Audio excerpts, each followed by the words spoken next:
El doctor Eduardo Germán Bauché, de nacionalidad argentina, es una figura sobresaliente en la comunidad jurídica por su experticia en justicia restaurativa y la visión crítica con que analiza temas de derechos humanos, justicia penal y las luchas del sistema judicial. Es abogado especialista en Derecho de Daños por la Universidad Nacional de Lomas de Zamora, Argentina. Magíster en Derecho Procesal y doctor en Derecho, ambos grados por la Universidad Nacional de Rosario, Argentina.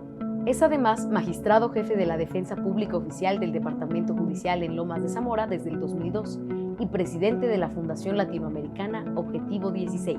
Sus vastos conocimientos en medios alternativos de resolución de conflictos le han permitido ser profesor titular de la materia Procesos Restaurativos en el doctorado en Negociación y Mediación del Instituto de Mediación de México. Ser profesor titular en la Maestría de Medios Alternativos de Resolución de Conflictos en la Universidad Nacional de Lomas de Zamora. Además, ser docente en la Diplomatura de Justicia Restaurativa y Mediación Penal en la Universidad Nacional de La Pampa, entre otros cargos en diferentes instituciones de educación superior en Argentina. Es autor de obras variadas tales como Jurisdicción, Orígenes y Límites al Poder de los Jueces, Manual de Teoría General del Derecho Procesal y Diente de León.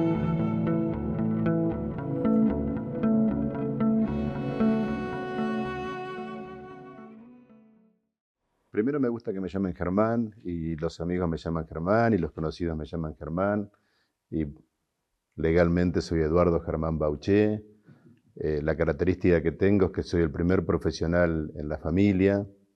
Algo común de Argentina, por suerte, es que la década de los 70, 80 y 90, muchos fuimos los primeros profesionales de nuestras familias, lo cual nos trajo una posibilidad muy grande laboralmente y también una posibilidad muy grande de poder cumplir sueños, ¿sí? Muchos de nosotros empezamos en las universidades públicas argentinas, que son muy ricas en conocimiento, en transmisión de valores, y muchos de los que empezamos muchas carreras, pero sobre todo derecho, soñábamos permanentemente, militábamos, trabajábamos para realizar el concepto de justicia, para que se haga práctico. Y los que después pudimos entrar dentro del Poder Judicial y ser magistrados ahí adentro, siempre trabajamos para humanizar el servicio de justicia. Y esa es un poquito mi vida, ¿no? O mi pelea, o mi lucha, o mi objetivo, ¿no? Y por eso las cosas que hemos hecho dentro de la defensa pública de Lomas de Zamora, que es una zona dentro del conurbano bonaerense, de la provincia de Buenos Aires, de Argentina, lo hicimos con el objetivo de humanizar el servicio de justicia. Tengo mi hermano mayor, que también después fue abogado, mi mujer que es psicóloga, y otros profesionales más dentro de la familia. Un cuñado muy trabajador, muy militante, una persona con una conciencia social inmensa, que es sociólogo, recibido de la universidad pública también. ¿Qué significa para usted la movilidad social? Pero el desplazamiento social no hay que entenderlo desde lo económico. Por supuesto que también lleva posiblemente una mejora económica, pero el desplazamiento social es cómo nos paramos ante los problemas que tiene una república, cómo nos paramos ante nuestra familia, ante nuestra comunidad, cómo nos paramos ante el conocimiento, cómo ampliamos la gama de conocimientos y las posibilidades de resolver nuestros conflictos, nuestros problemas, y también el nivel de satisfacción que nos trae una profesión. La profesión nos trae muchos niveles de satisfacción. Esto de estar en otro país, pudiendo hablar con gente que a uno lo trata bien y lo recibe como me han recibido ustedes tan cordialmente, también es un fruto de la profesión. Y esto de poder llevar adelante la posibilidad de colaborar con otras personas, ya sea en el ámbito de la justicia, de la salud, de los conocimientos sociales o de la técnica, también lo da una profesión. Y bueno, esto es muy grande, muy importante, ¿no? Y nuestra comunidad universitaria, la Universidad Nacional de Lomas de Zamora, está lleno de primeros egresados de la familia. Y hemos conformado una familia nueva entre nosotros, primero cuando estudiábamos y después como profesionales. Y hemos enriquecido los tribunales, de Lomas de Zamora y de la provincia en general, y hemos enriquecido también los colegios de abogados, y ahora nuestro rector y nuestra decana también son graduados de nuestra universidad, ¿no? Y eso es una maravilla. ¿Cuál fue su inspiración para estudiar Derecho? Mi vocación del derecho surge cuando se empieza a ver la luz de la democracia en Argentina después de las dictaduras militares. En ese momento me encuentro siendo un joven de 20 años y que tenía que hacer algo en función de esta nueva apertura social, cultural que se hacía en Argentina, y me parecía que lo mejor era estudiar Derecho, que era la carrera que más expresaba esas posibilidades. Empecé por ahí y después me fui metiendo primero en el Derecho Procesal Penal, siendo docente de Derecho Procesal Penal. Posteriormente, cuando se hace la reforma del sistema acusatorio en la provincia de Buenos Aires, concurso y soy fiscal de instrucción 2 años, después fiscal de juicio 2 años más, y después el cargo que tengo actualmente de jefe de la defensa pública en el Departamento Judicial de Lomas de Zamora, ¿no? Desde hace 22 años que soy defensor general ahí, ya pensando en mi retiro, ya con una etapa concluida, pero muy rica en experiencias, con grandes colaboradores que siempre estuvieron firmes al lado mío y que logramos hacer muchos cambios dentro de la defensa pública. ¿Qué es la justicia restaurativa? Bueno, tiene mucho que ver con esto que te contaba antes de la democracia, ¿no? La justicia restaurativa está definida en los documentos internacionales. Por definición, es un modelo de resolver los conflictos, aún en el ámbito penal, en forma democrática. Y esa es la relación que yo hago, ¿no es cierto? Y como te decía antes, como también buscábamos respuestas humanitarias, también por definición la justicia restaurativa es una respuesta humanitaria. Y también es una definición de la mínima intervención o de la mínima violencia dentro del ámbito penal, de resolución de conflictos en el ámbito penal. Y esa es la gran riqueza que tiene, ¿no? ¿Qué estrategias pueden contribuir a que los profesionistas adopten una perspectiva más humanista en su práctica profesional? Sí, hay 3 respuestas a eso, ¿no? La primera claramente es que muchos operadores ya sienten que el sistema de justicia ordinario penal está en crisis, ¿no? Que es selectivo, que no cumple los objetivos de resocializar a las personas que se les priva de la libertad, que hay un nivel de insatisfacción muy grande con respecto a las víctimas, y eso ya está instalado, ¿no? Paralelamente a eso, crece permanentemente los servicios de justicia restaurativa y de prácticas restaurativas, porque se va permeando toda una cultura restaurativa como una necesidad que tenemos en este momento ante la gran cantidad de barbaries que nos proponen los gobiernos, que nos propone esta sociedad. Los procesos restaurativos y la justicia restaurativa se va imponiendo como una práctica y como una filosofía. Nosotros, que somos también organizadores de los congresos latinoamericanos de justicia restaurativa, sabemos que toda Latinoamérica está atravesado por buenas prácticas restaurativas, en el ámbito de la educación, en el ámbito de lo cultural, en el ámbito de los conflictos intramuros de los presos, en el ámbito del derecho penal para jóvenes y para mayores, en el ámbito de los conflictos que surgen de las relaciones familiares.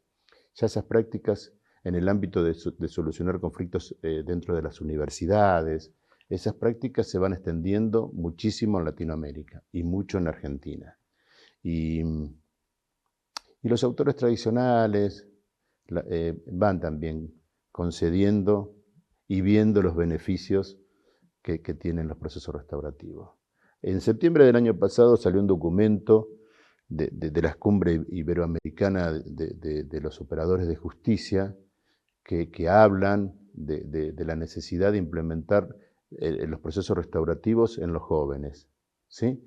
y solicitan a los estados que fijen políticas públicas en este sentido, y hablan en ese mismo documento del aporte que hace la justicia restaurativa para la pacificación de los conflictos, para satisfacer las necesidades de la sociedad, para satisfacer las necesidades de la víctima, para satisfacer las necesidades y hacer procesos de responsabilización con el victimario, y el aporte que hacen estos diálogos que tienen que ver con los procesos restaurativos a la convivencia pacífica, a la cultura de paz, y así solicitan entonces que los estados nacionales de Iberoamérica implementen como política pública los servicios de justicia restaurativa. Un avance inmenso, ¿no? ¿Qué cambios se han logrado con la implementación de la justicia restaurativa? Este servicio de justicia restaurativa que tenemos en Lomas de Zamora y que está respaldado por el procurador de la provincia de Buenos Aires y anteriormente por la procuradora, que quiero destacar ese concepto, y que además es una oficina que tiene como cabeza la defensa pública de Lomas de Zamora, pero también las fiscalías de Lomas de Zamora y la colaboración del cuerpo técnico de la Corte. O sea que el fiscal general de Lomas de Zamora colabora mucho con nosotros y el cuerpo técnico colabora mucho con nosotros, y si bien nosotros operativamente lo llevamos adelante, es muy rico en resultados, que a eso íbamos, ¿no? Y gracias a la exigencia de la gente que nos derivaba los casos, tuvimos que documentar los resultados. El resultado de reiterancia, por ejemplo, es magnífico, porque los jóvenes que pasan por el servicio de justicia ordinario tienen más o menos el 60% de reiterancia. Los jóvenes que pasan por el servicio de justicia restaurativo tienen un nivel de reiterancia del 9%. Estamos hablando del 60 al 9%.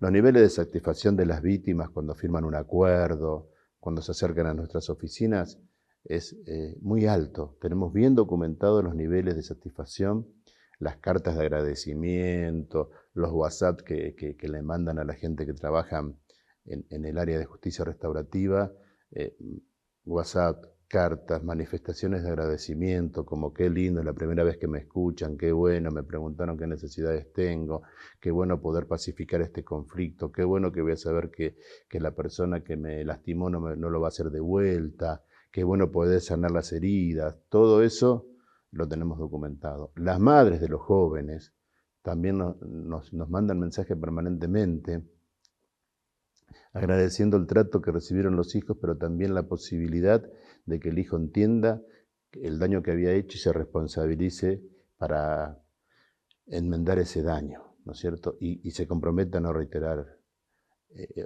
los mismos hechos. Y después un seguimiento que hicimos en su momento, donde vemos que los jóvenes van modificando sus hábitos de vida. Y todo eso es muy rico. ¿De qué manera las personas logran confiar en la aplicación de la justicia restaurativa más allá de la sanción impuesta por el Estado?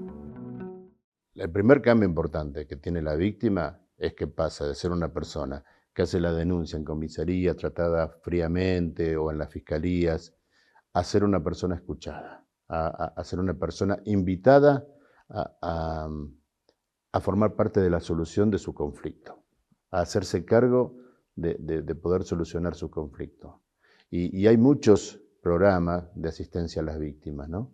Hay programas a los que nosotros derivamos muchas veces acerca de contenciones de la víctima, de tratamientos, de escucha, no solamente de ser escuchada de ella, sino toda la familia o el círculo alrededor de ella que pueda aportar algo al conflicto, a la solución del conflicto, y esto enriquece las relaciones, ¿no?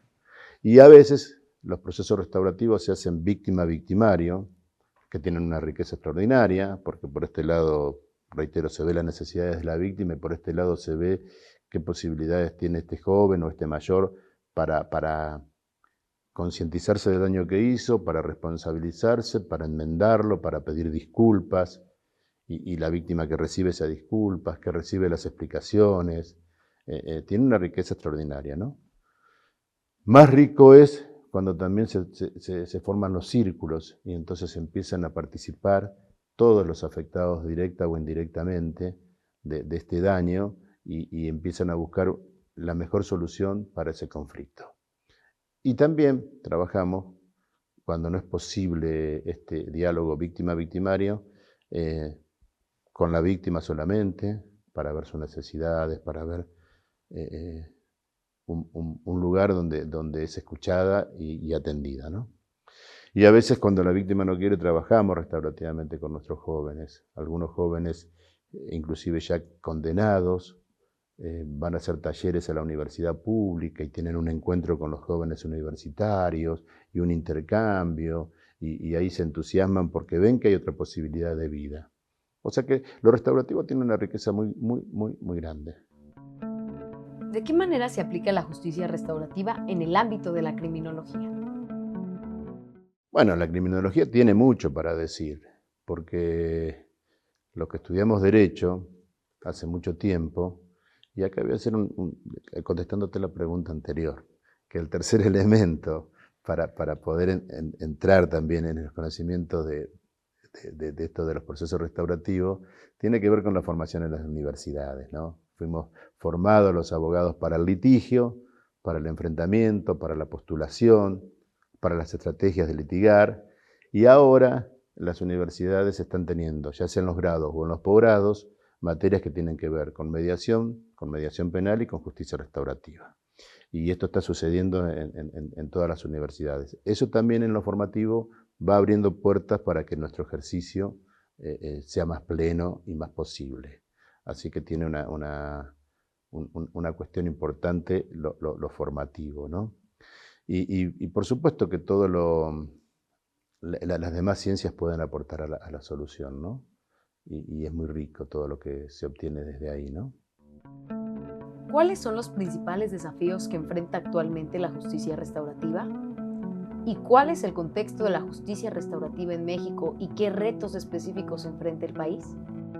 Es bueno legislativamente. Ustedes tienen 4 leyes muy ricas, tienen la Constitución Federal que habla, un artículo que habla de toda la necesidad de fijar las políticas públicas en lo restaurativo, el derecho humano a ser restaurado, el derecho humano a autocomponer sus conflictos. Los artículos de la Constitución tienen una riqueza extraordinaria, ¿no? Pero también la ley de soluciones alternativas, la ley nacional es muy rica. Esta nueva reforma que tienen ahora del Código Procesal de Familia, que en 5 artículos habla claramente de los procesos restaurativos en el ámbito de los conflictos surgidos de las relaciones familiares, es muy rica. La posibilidad de hacer proceso restaurativo en la ejecución de la pena, la posibilidad de los procesos restaurativos en el joven en conflicto con la ley penal, o sea, legislativamente muy rico. Son muy receptivos también.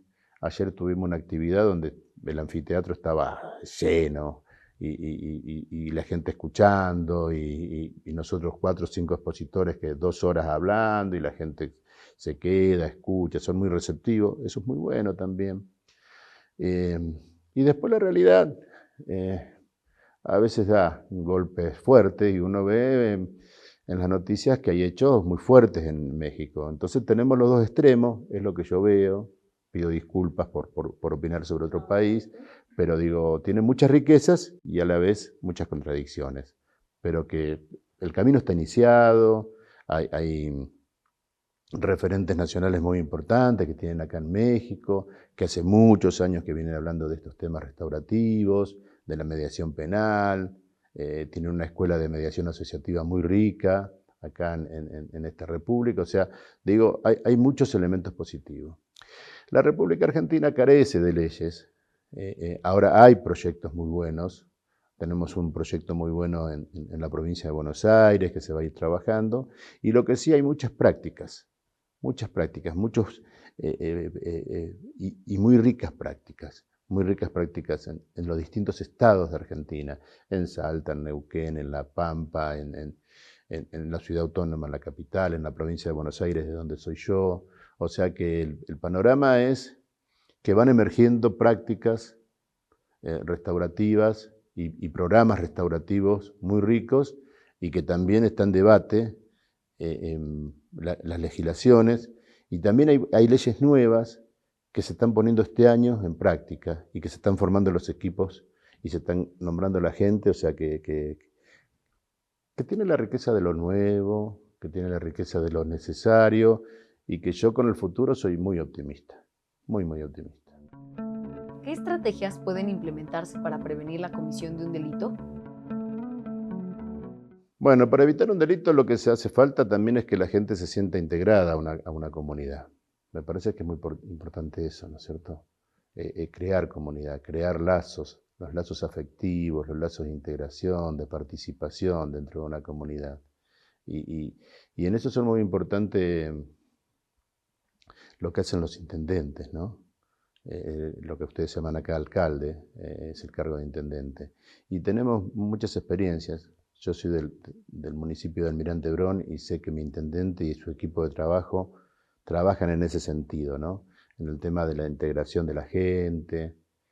Y por supuesto, no es menor en el tema del delito, por lo menos en sectores muy grandes, las necesidades económicas que se tienen en el país, ¿no? Me parece que eso también hay que verlo. Hay que ver que hay sectores muy humildes que se ven llevados al delito fácilmente. Y eso hay que trabajarlo. Y también hay que trabajar, cuando hablamos de comunidad, la contracara, ¿no? Hay que ser menos amigable a los temas de corrupción, ¿no? Eso también es importante. El ejemplo que nos dan las autoridades nacionales deberían ser otros en muchos casos. ¿Qué medidas puede implementar el Estado para reducir los costos asociados a la imposición de sanciones? Sí, por supuesto. Los procesos restaurativos también llevan su tiempo y también llevan sus costos en trabajo interdisciplinario y en trabajo de facilitadores. Me parece que hay que ir llevando de a poquito los presupuestos a cosas más útiles, no porque sea más económico, sino porque es más útil. Hay que llevarlo a la posibilidad de hacer estas prácticas restaurativas que a la larga va bajando el nivel de la delincuencia, de los delitos, y obviamente va bajando el nivel de las tasas grandes que tenemos nosotros de privaciones de libertad, que hay que bajarlo porque también, además de ser costoso, provocan mucho daño a los operadores del servicio penitenciario y obviamente a los detenidos y obviamente a las familias de los detenidos, ¿no? Pero también de las prácticas restaurativas hay que trabajar los otros ámbitos de lo restaurativo. Si nosotros aprendiéramos desde los colegios primarios a trabajar en forma restaurativa y colaborativa y a resolver los conflictos a través del diálogo en forma democrática y horizontal en esas instituciones, estaríamos educacionalmente creando otra persona. Una persona que va a estar ubicada de otra forma dentro de la sociedad. Una persona que va a aprender a participar, a hacerse cargo de sus actos, en lugar de competir, a colaborar, en lugar de pelear, a hablar, al uso de la palabra, al pedido de las disculpas, las cortesías. Hay una riqueza extraordinaria en los procesos restaurativos en el ámbito de la educación, que nosotros trabajamos unos años también estos conceptos, hicimos una práctica en las escuelas y tienen una riqueza extraordinaria. Y ni hablar de esto en los barrios y ni hablar en esto en otros ámbitos de la justicia que no solamente es la penal. Creo que hay que apostar ahí. Y también hay que trabajar muy bien con los asistidos y en el caso de los abogados con los clientes acerca de uno puede ganar sin necesidad de destruir al otro, ¿no? Me parece muy, muy importante este concepto, ¿no? Y quería hacer rebobinar, ¿no? Este documento del que hago yo, esta cumbre iberoamericana, habla fuerte del aporte que hacen los procesos restaurativos a la paz social. Y eso es un concepto grande, o sea, no podemos despegar las prácticas restaurativas en cualquier nivel, o la justicia restaurativa en el ámbito del derecho penal del joven en conflicto con la ley penal, no lo podemos separar de este concepto de cultura de paz, de cultura de diálogo y de pacificación social. Y esto me parece fundamental, ¿no? ¿Qué simbolismo tiene el nombre de diente de león en la obra? Bueno, el diente de león, lo primero que decís vos es cierto, ¿no? Cuando nosotros de jóvenes soplábamos el diente de león, eh, eh, divirtiéndonos, y el diente de león se multiplicaba. Y esto es lo que queremos de nuestras prácticas, ¿no? Que siendo muy chiquitita, esa semilla chiquitita que hemos empezado a trabajar hace 20 años, se vaya multiplicando y vaya creciendo. Nos parecía bueno eso. Nos parecía bueno esa capacidad del diente de león de crecer en cualquier terreno baldío, en cualquier lugar, pero además después nos fuimos profundizando y nos pasó una cosa maravillosa, que fue la devolución que nos hacía la gente sobre el diente de león. Entonces empezamos a ver que se hacen té de diente de león y que son muy curativos. Empezamos a ver que la hoja del diente de león, y que lo hemos practicado en casa, esa hoja verde es muy rica en su alimento, en lo que nos produce. Y se hace una ensalada muy rica, ¿no es cierto? Es una ensalada un poco más amarga, pero muy rica en el producto alimentario, ¿no? Entonces, lo que nos parecía bueno, nos parecía muy enriquecedor es esa devolución que nos hicieron. Pero nosotros cuando le pusimos diente de león, lo que no queríamos hacer era un libro de derecho. No queríamos venderlo, ofrecerlo o divulgarlo como un libro de derecho, si bien estamos en el ámbito del derecho y en el ámbito de la práctica judicial, porque no queríamos recibir comentarios acerca de si estábamos bien ubicados desde lo jurídico o desde lo técnico jurídico, ¿no? Queríamos algo que se alimente un poco más con las filosofías, que tenga otro tipo de nutrientes, ¿no? Que son la filosofía, las buenas prácticas, los ejercicios humanitarios, o sea, priorizar eso sobre el tema legal. Tanto es así que nuestra práctica en la provincia de Buenos Aires surge ubicándonos en agujeros o posibilidades que nos da la ley. No hay ningún artículo de los que nosotros en la provincia de Buenos Aires, cuando empezamos a trabajar, que nombre el concepto de justicia restaurativa. Pero sí había principios, como que los jueces deben evitar dictar medidas privativas de la libertad. Entonces nosotros le decíamos, bueno, nosotros te traemos una solución, te traemos este tipo de solución. Y lo veían como podían, y los fiscales lo mismo, y sí teníamos la colaboración de una jueza que históricamente, una jueza de responsabilidad penal juvenil, que históricamente nos arrimó una mano, una enseñanza, una comprensión a nuestras prácticas, y la jefa de los fiscales también. O sea, tuvimos colaboraciones, muchas colaboraciones, pero primero había que expresarlo, y nos parecía bueno expresarlo en un libro que hable de algo más general que el derecho, y entonces nos pareció bueno elegir el nombre de diente de león. Y después te reitero, una riqueza extraordinaria. Cuando nos empezaron a comentar, y ahora la gente dice, yo me hice un té de diente de león, utilicé la semilla, la otra gente utiliza y nosotros utilizamos la hoja para la ensalada, y fuimos viendo todo esto de los nutrientes, todo esto de los aportes que hacen esta planta maravillosa. ¿Cómo define usted la paz? Juan Pablo II había unido el concepto de paz y justicia, ¿no? Son conceptos pegados, o sea, no puede haber paz sin justicia, y no puede haber justicia sin paz, ¿no es cierto? O sea, me parece que son conceptos muy pegados, ¿no es cierto? Y me parece que el derecho es otra cosa. El derecho positivo puede ser justo, podemos hablar de Antígonas y decir, bueno, este derecho que había en ese momento, cuando ella tuvo que resolver qué iba a hacer con el cuerpo de su hermano, creo que es, decía, me voy a la buena costumbre, me voy a mi sentimiento, me voy a lo que dice el derecho positivo, ¿no? Y ahí entra en crisis, ¿no? Nosotros consideramos que el concepto, la relación fuerte es entre paz y justicia en el sentido filosófico de la palabra. Y esto no quiere decir no respetar las normas positivas, pero sí forzarlas, sí trabajarlas, sí proponer que se cambien, si ese derecho positivo no tiene implícito la idea de justicia como concepto filosófico, ¿no? Y ese concepto, esa definición de Ulpiano en su manera de dar a cada uno lo suyo, es un trabajo casi imposible para los jueces dar a cada uno lo suyo. ¿Qué es a cada uno lo suyo?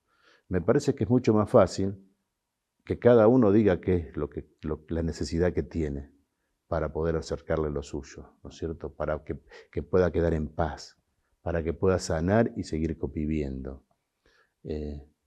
Por supuesto no niego que el trabajo de los jueces es importante, pero cuando menos hechos litigiosos tengamos, cuando menos cultura del litigio y de la denuncia penal tengamos, mejor. Si podemos hablar las cosas antes, si podemos llevar adelante estas soluciones tempranas, antes de judicializarlo.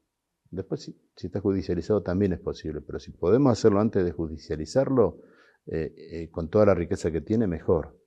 Y esto es un cambio importante, ¿no? ¿Cuáles son los temas principales que aborda en su libro? El libro tiene 3 o 4 momentos, ¿no? Un primer momento tiene una idea clara de esta idea que después lo tomamos, ¿no? De la relación entre paz y justicia. Me parece muy lindo, muy fuerte ahí, ¿no? Después nosotros tenemos un segundo momento en donde hablamos de los daños que ha provocado muchas veces el ejercicio descarnado del derecho penal, ¿sí? Con su selectividad, con los perjuicios que traen las penas privativas de libertad, y venimos haciendo un reconto histórico en donde vamos viendo que muchas veces este ejercicio ha provocado muchos daños, el ejercicio, reitero, del ius puniendi, ¿no? Y de este abuso que han cometido los estados y de esta, en términos de Foucault, de este disciplinamiento a través de las instituciones cerradas, ¿no? Ese es el segundo momento. El tercer momento, mostramos nosotros la riqueza de los procesos de mediación, de los procesos restaurativos, damos algunos ejemplos de cómo gente que venía enfrentada y en conflictos graves salieron casi en forma pacífica y por la misma puerta, saludándonos y saludándose entre ellos, de la misma puerta, digo, de nuestra área de justicia restaurativa, ¿no? O sea, tiene una riqueza muy grande desde lo conceptual de la mediación penal, de la justicia restaurativa, de la riqueza de algunos ejemplos que ponemos ahí, y volvemos a relacionar estos procesos restaurativos con la posibilidad de la convivencia pacífica, y ahí lo relacionamos con un concepto fuerte, que es la creación de valor. O sea, los conflictos pueden servir, aún los conflictos penales pueden servir para verle los aspectos negativos y encerrarnos en una disputa donde quedamos todas las partes perjudicadas, o podemos ver su parte positiva en donde encontramos una solución dialogada, pacífica, y que nos fortalece a nosotros como personas. Y nos enseña a resolver nuestros conflictos y nos fortalece en nuestro ser, en nuestra actitud ante los demás conflictos. Eso lo fortalecemos mucho, ¿no?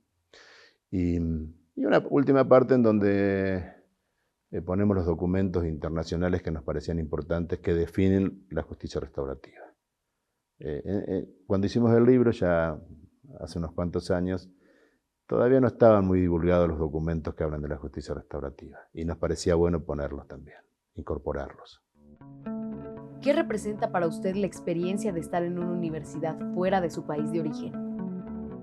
Bueno, lo primero, un gran agradecimiento a la gente que me convoca, que me invita, y a mi profesión, en definitiva, ¿sí?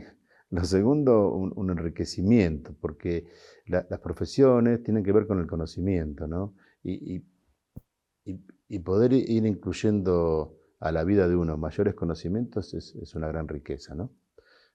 Y visitar un país, cuando uno no lo hace como un erudito en algo, sino que lo hace como alguien que le tocó en suerte poder venir a decir algunas cosas, es enriquecerse también.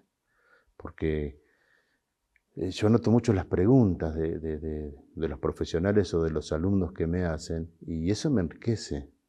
Y veo las experiencias que hay acá y me enriquecen. Entonces cuando voy a otro lado digo, che, pero miren que allá en tal lugar hicieron tal cosa y probémoslo acá y bueno, y dicen, qué maravilla, ¿no es cierto? Entonces, todos estos intercambios son ricos para todos y hay que agradecerlos. Y las profesiones nos dan estas posibilidades, pero también el conocimiento debería ser un elemento para poder, vulgarmente, como se dice, abrir la cabeza y abrir el corazón a nuevos conceptos, ¿no? Salir de nuestro pequeño mundo obstinado que tenemos a veces y enriquecernos y entender un poquito más de todas estas cuestiones, sobre todo las cuestiones que tienen que ver con el diálogo, nos tiene que atravesar y nos tiene que posibilitar resolver nuestros conflictos lo menos belicosamente posible. ¿Qué consejos les daría a los estudiantes de la Facultad de Derecho para mejorar su desempeño en la materia? Bueno, el primer concepto que yo le doy a los alumnos del primer grado de Derecho es que hablen mucho con sus compañeros, que intercambien conceptos, que dialoguen, que se junten a estudiar, pero que ese estudio no sea nada más que vamos a estudiar el texto que me dio el profesor. Vamos a dialogar también, vamos a discutir qué tiene razón o qué no. Vamos a discutir qué piensa cada uno, vamos a escuchar qué piensa cada uno. Y si es posible, vamos a agregar otro libro que no tiene nada que ver con la materia. Y cualquier cosa que nos enriquezca, ¿no es cierto? Y el otro día en un taller fue magnífico porque en la especialidad que estoy dando en Guanajuato, un alumno grande, ya un profesional, ¿no? Nos trae una canción para pasar. O sea, a respuesta del trabajo que yo le había dado, nos trae una canción de José José. Cuando él compite ahí en el 70, en este festival de música latinoamericano, pero no le importaba la canción, le importaba el movimiento de la orquesta atrás y empezamos a hablar de eso. Lo que digo es, todo nos puede servir para enriquecernos y ese enriquecernos no tiene que ser teórico, tiene que ser que también que enriquezca mi vida cotidiana, ¿no? Entonces digo, bueno, abran la cabeza. Los profesores estamos para dar algunos elementos, para plantear algunos temas, para hacer algunas preguntas, para traerles algunas prácticas, para traerles algunas teorías en el ámbito del derecho, por ejemplo, si son estudiantes de derecho, ¿no? Pero el alumno tiene que tomar todo eso, por supuesto que tiene que estudiar, por supuesto que tiene que aprobar la materia, pero sobre todo tiene que tomar todo eso para decir, ¿qué hago con todo esto? ¿Cómo lo enriquezco? ¿Cómo me permea mi vida, ¿no? ¿Hay algo más que le gustaría compartir con nosotros sobre esta obra? Simplemente porque vos me sacaste el tema del libro y el libro tiene una producción inmensa y pedir un aporte inmenso de la doctora Mariela Prada. Me parecía bueno nombrarla, una colaboradora histórica, una persona con mucha sensibilidad y que desde el primer momento tomó estos temas restaurativos fuertemente, ¿no? Y Guadalupe Martínez, que es una psicóloga de Argentina, que siempre ha aportado en su pensamiento desde la ciencia de la psicología, ¿no? Y por supuesto a Romina Donato, el reconocimiento que ella fue la que aportó mucho, ella y su marido, Norberto, Lucas, que aportaron mucho desde el tema criminológico, ¿no? Toda esta parte, este capítulo que yo hacía de la historia del derecho penal, de la aplicación, han hecho un aporte ellos dos muy fuerte, ¿no? Entonces reconocerles que que si este libro está acá, si esta cosa tan bonita de hablar del diente de león, es un producto de un grupo de personas, ¿no? Y eso me parece importante que se sepa.